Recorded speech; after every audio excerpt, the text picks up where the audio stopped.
Okay, this tutorial I'm going to run through some terms, basically what the words elements, compounds, and mixtures mean. But we're going to start with a couple of other ones, and so let's get straight into it. So last lesson, or in the last tutorial, I looked at atoms. So atoms are the smallest building blocks. We know that's not quite true, they're made out of even smaller parts, but they're the basic unit, the basic building block that all the things around us are made out of. Now, a molecule is just a small group of atoms. They can be the same atoms joined together, like my oxygen molecule here. So I've got two oxygen atoms, and I haven't shown any of the protons, electrons, neutrons. I've just drawn an oxygen atom as a circle. So two oxygen atoms joined together is a molecule. So a molecule is a little group. And think of this like students. We can have groups of students, and it doesn't matter if they're all boys, or if they're all girls, or if they're boys and girls. They're still a group. A group can be boys, girls, or boys and girls. It really doesn't matter. It's just a group of people. So a molecule is a bunch of atoms that are bonded together. So they're joined together.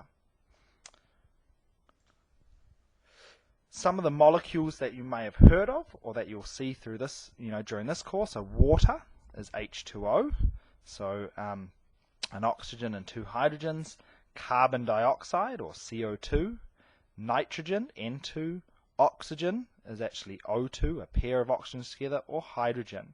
So you can see here we've got some groups that are boys and girls. All right, we've got two different types of atoms joined together, and we've got some that are just the one type. So that's like a group of, here we've got a pair of boys and a pair of girls, or, just an analogy. So guys, a molecule is a group, so atoms that are stuck together. In chemistry we often use the term bond. They've bonded together, but it really doesn't matter what's in that group, whether they're the same or different. Cool, so molecules are a pretty broad term. Let's get a little bit more specific. So, elements. Atoms can have a different number of protons, electrons, neutrons. So we looked at that, the different types of atoms. And it's the number of protons that determines what an atom's name is. So if it's got 3 protons, like in our example, it will be lithium. If it has 11 protons, it's sodium. Doesn't matter about any of the rest of it. If it has 11 protons, it's sodium, always. Okay, so because we can have different types of elements, different types of atoms, it means they can be combined in different ways. But the simplest example, or the simplest type of substance we can get, is something that's only made out of one type of atom. Alright, and that's a substance that basically you can't break it down, or you can't divide it into two components. It's only made out of one thing. And that's kind of where the name comes from, elements. They're things that you can't kind of break down any further. They're pure, they're the purest of the pure. So an element can be drawn like either of these three things. Now it doesn't matter if the atoms are floating around on their own, or if they're in a large group or in pairs. What we've got here is it's just one type of atom. We've only got this blue type of atom. Now I've just drawn the atoms as circles, just as an illustration. But it doesn't really matter how they're arranged, as long as there's only one type of atom. So an element is any substance that is made out of only one type of atom. A compound. So you heard this word in the song that I played you in the last tutorial. Elements can be combined in different combinations to make compounds.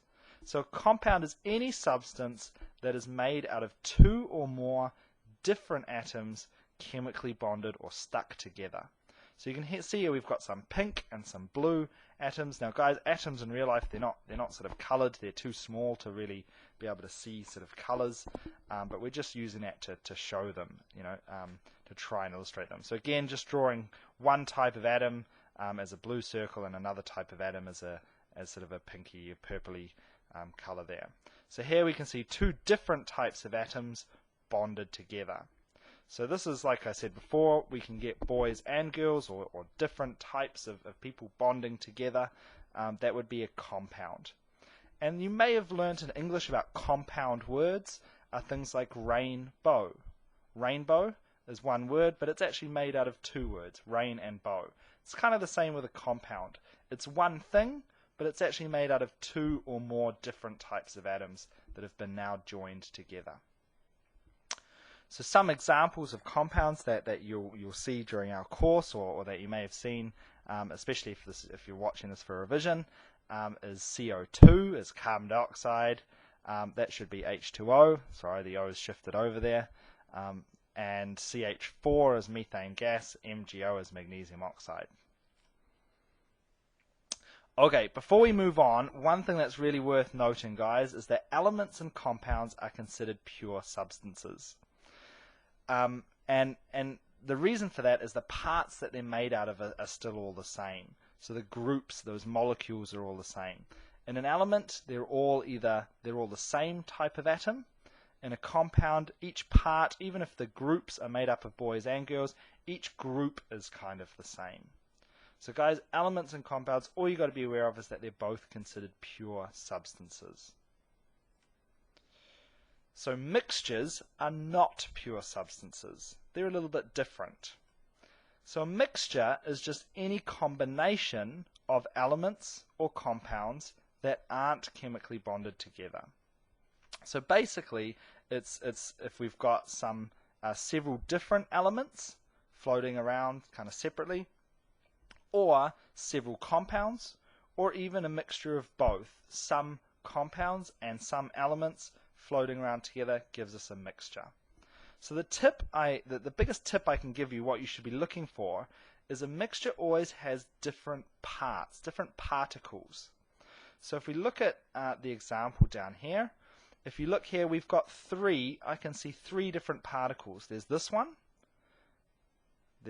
here, the green type, the two greens, and this one here, the two purples. We've got three different types of particles. Now this one on its own would be a compound. The green ones on their own, even if there's lots of them, but the green ones on their own would be an element. And even the pink purpley ones on their own would be an element. But all together, we've got all these different parts, these different particles, means it's a mixture. So a good example of a mixture of things like juice is a mixture of water. It's got water molecules in there, but it's also got things like sugar. It's got molecules that give it color.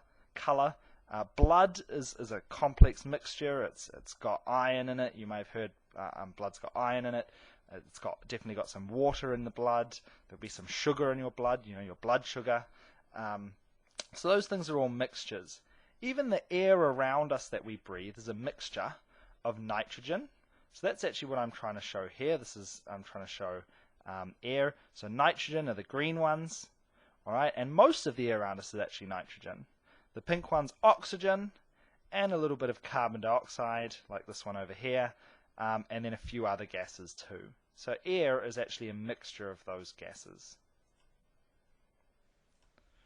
Okay, that's basically it. Again, I hope that helped. And what we'll do in the next tutorial, we'll go through a little bit of a quiz to help make sure you get these right in your test.